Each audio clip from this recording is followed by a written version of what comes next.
What's up, everybody? I'm Chris, and this is episode 8 of Patriot Party News, the 1776 report.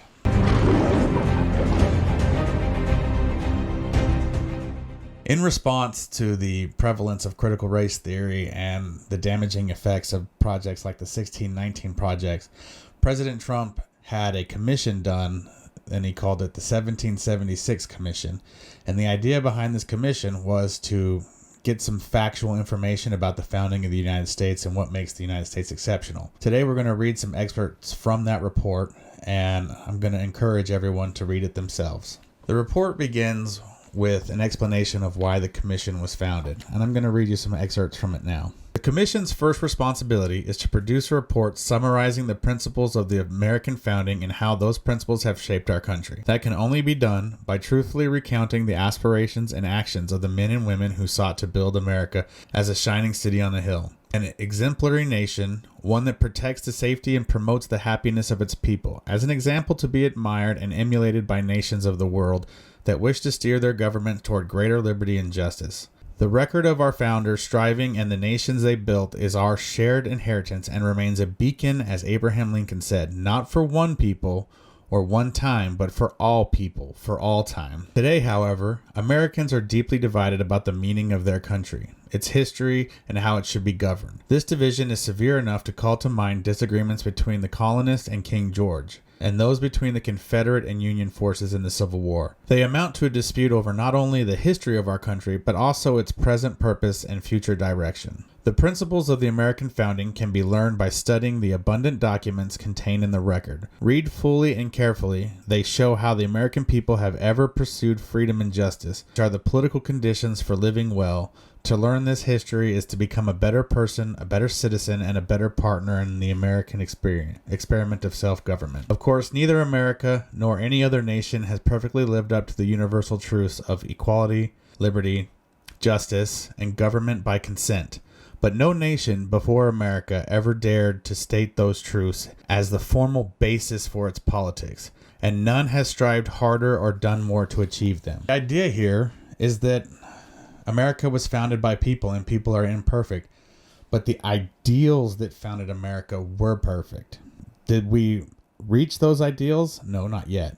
But we have to strive for them, and believing our country is evil is not how you do it. Now, during the founding of our country, there was a lot of discussion about a republic and how fragile they are.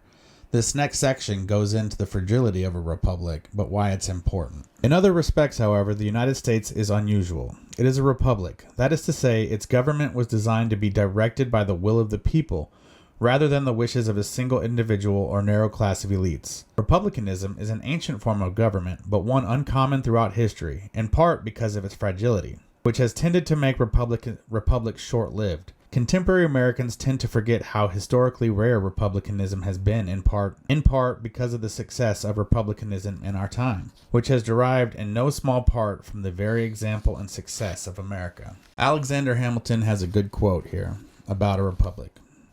The safety of a republic depends essentially on the energy of a common national sentiment, on a uniformity of principles and habits, on the exemption of the citizens from foreign bias and prejudice, and on that love of country which will almost invariably be found to be closely connected with birth, education, and family. Meaning that if you don't teach your children to love the republic, then eventually the republic will fall. And I think that we've made a big mistake here, and that seems to be where we're headed. So why do republics fall? Well, let's examine it. The main causes of prior republican failure were class conflict and tyranny of the majority. In the simplest terms, the largest single faction in any republic would tend to band together and unwisely wield their numerical strength against unpopular minorities, leading to conflict and eventually collapse. The founders' primary remedy was union itself, against the old idea that republics had to be small. The founders countered that the very smallness of prior republics all but guaranteed their failure. In small republics, the majority can be more easily organize itself into a dominant faction. In large republics, interests become too numerous for any single faction to dominate. And I think our founders got one thing wrong. When the leaders can stand together behind the love of money, they can effectively destroy a country and also bring tyranny to the people. So even if both sides have different ideals, the fact that they love money more than anything else means that they can work together to accomplish that. And the relationships with the CCP should be a prime example of what I'm talking about. The next section in the report is about equality. The core assertion of the Declaration and the basis of the founders' political thought is that all men are created equal. From the principle of equality, the requirements for consent naturally follows. If all men are equal, then none may by right rule another without his consent. The assertion that all men are created equal must also be properly understood. It does not mean that all human beings are equal in wisdom, courage, or any other virtues and talents that God and nature distribute unevenly among the human race. It means rather that human beings are equal in the sense that they are not by nature divided into castes, with natural rulers and ruled. So, before in history, if your father was a blacksmith, then you were a blacksmith. If your father was a fisher, you were a fisher. In fact, a lot of our last names are based on that exact caste system. But in America, they thought that's not the way it needs to be. Everyone has the potential. You can be born into a poor family in Appalachia and then rise up the ranks and become a senator or a congressman. You are limited by your own abilities, not what characteristics you can't control, not where you come from or what you look like, but what you're capable of, a meritocracy. So this next section is really important, and it goes into what the purpose of government is. Natural equality requires not only the consent of the governed, but also the recognition of fundamental human rights, including, but not limited to, life, liberty, and the pursuit of happiness, as well as the fundamental duty or obligation of all to respect the rights of others. These rights are found in nature and are not created by man or government. Rather, men create these rights, which exist independently of government, whether the government recognizes them or not. A bad government may deny or ignore natural rights and even prevent their exercise in the real world, but it can never negate or eliminate them.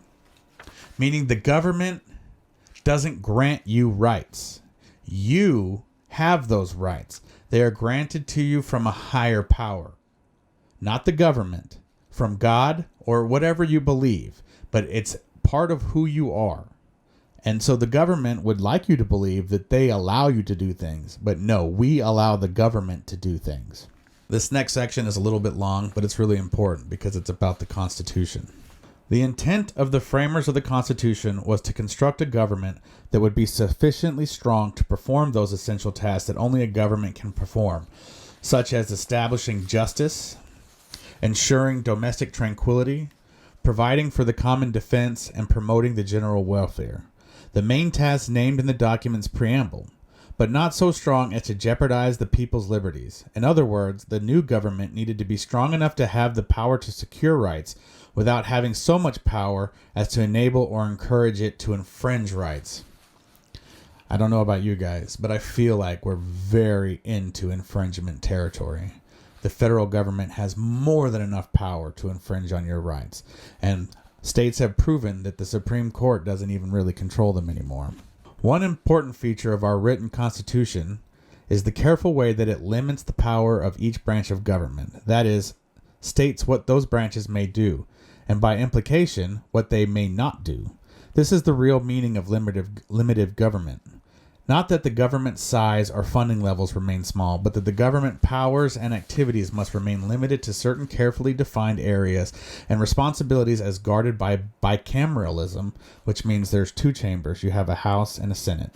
Federalism and the separation of powers. The Constitution was intended to endure, but because the founders well knew that no document written by human beings could ever be perfect or anticipate every future contingency, they provided for a process to amend the document, but only by popular decision-making and not by ordinary legislation or judicial decree. The first 10 amendments, which would come to be known as the Bill of Rights, were included at the demand of those especially concerned about vesting the federal government with too much power, and who wanted an enumeration of specific rights that the new government lawfully could not transgress, but all agreed that substantive rights are not granted by government. Any just government exists only to secure these rights, and they specifically noted in the Ninth Amendment that the Bill of Rights was a selective and not an exclusive list. That is, the mere fact that the right is not mentioned in the Bill of Rights is neither proof nor evidence that it does not exist. Which means that your rights are the primary thing. You shouldn't have to fight for your rights because you already have them. And just because it's not in the Bill of Rights doesn't mean that you're not entitled to it. And here's a quote from Daniel Webster. "Hold on, my friends, to the Constitution and to the Republic for which it stands. Miracles do not cluster, and what happened once in 6,000 years may not happen again. Hold on to the Constitution, because if the American Constitution shall fail, there will be anarchy throughout the world." So the report isn't just about our past and our founding. It also has a section on what we need to do to ensure that America remains free. And I'm going to read you an excerpt from that. "All the good things we see around us, from the physical infrastructure to our high standards of living to our exceptional freedoms, are direct results of America's unity, stability, and justice, all of which in turn rests on the back of our founding principles. Yet today, our country is in danger of throwing this inheritance away. The choice before us now is clear. Will we choose the truth of the Declaration, or will we fall prey to the false theories that have led too many nations to tyranny? It is our mission, all of us, to restore our national unity by rekindling a brave and honest love for our country and raising new generation of citizens who will not only know the self-evident truths of our founding, but act worthy of them. This great project of national renewal depends upon true education, not merely training in particular skills, but the formation of citizens. To remain a free people, we must have the knowledge, strength, and virtue of free people. From families and schools to popular culture and public policy, we must teach our founding principles and the character necessary to live out those principles." You guys have to talk to your children. You have to tell them why it's important. You have to monitor what they're being told by other people, because there are people out there that are going to tell your kids that America was founded on evil and that slavery was the most important part of being an American. And it's not true. If you read the 1619 Project, it's full of lies. And in fact, the author had to come back and say, well, no, it's not meant to be a historical document. It was meant to be an alternate theory of the founding of the United States. But the problem is stuff like this is being taught in schools. So if you don't combat this at home, your kids are going to grow up to learn that America was an awful place. And you and I know that that's not true. I love this country, and I know a lot of you do too. And I want to do my part to protect it. So I'm going to talk to my child. And I'm going to talk to all of you. And I'm going to try to spread the message of liberty and patriotism. And if you guys don't mind helping me, I would really appreciate it. If you subscribed and shared this video, and if you turn on the notifications, then when I have new videos come out, they'll let you know. All right, everyone. Thank you very much. That's the end of episode 8. Please follow us on Gab at gab.com/PatriotPartyNews or on pocketnet.app /PatriotPartyNews. We really look forward to growing our community with you guys, and we'll talk to you later. Thanks.